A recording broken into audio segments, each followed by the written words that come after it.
Kuwait நாட்டில் பொய் குற்றச்சாட்டில் போதைப் பொருள் கடத்தியதாக கைதான ராமநாதபுரத்தைச் சேர்ந்த 4 பேரை மீட்டு தரக்கோரி உறவினர்கள் அமைச்சர் மற்றும் ஆட்சியரிடம் மனு அளித்தனர்.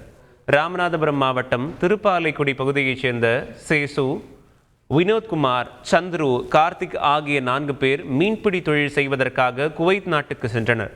இவர்களுடன் சேர்ந்து வேறொரு நாட்டைச் சேர்ந்த மற்றொரு நபரும் அந்த படகில் மர்ம பொருள் ஒன்றை கொண்டு சென்றதாக சொல்லப்படுகிறது. இதனிடையே போதைப் பொருள் கடத்தியதாக ராமநாதபுரத்தைச் சேர்ந்த 4 பேரை அந்நாட்டு போலீசார் கைது செய்து சிறையில் அடைத்தனர். இதற்கிடையே பொய் குற்றச்சாட்டு மூலம் சிறையில் அடைக்கப்பட்டுள்ள 4 பேரையும் மீட்டு தரக்கோரி மீனவர்கள் உறவினர்கள் 50க்கும் மேற்பட்டோர் ராமநாதபுரத்தில் அமைச்சர் மற்றும் ஆட்சியரை நேரில் சந்தித்து கண்ணீர் மல்க முறையிட்டனர்.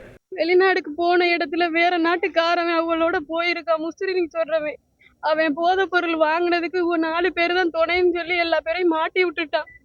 பாச தெரியாம போய் போலீஸ்காரவ பேசுறதும் புரியுது இல்லையா. எங்களுக்கு சாப்பிட்றதுக்கு வழி இல்லை. கவர்மெண்ட் மூலியமா எங்களை எடுங்கன்னு சொல்லி அழுகுறாங்க. பிள்ளைகளெல்லாம் பார்க்கலன்னா நான் தற்கொலை பண்ணி இங்கே இறந்துருவோம்னு சொல்றாங்க. அவங்கள நம்பிதான் நாங்க இருக்கிறோம். செய்திகளை உடனுக்குடன் தெரிந்து கொள்ள உடனே சப்ஸ்கிரைப் பண்ணுங்க.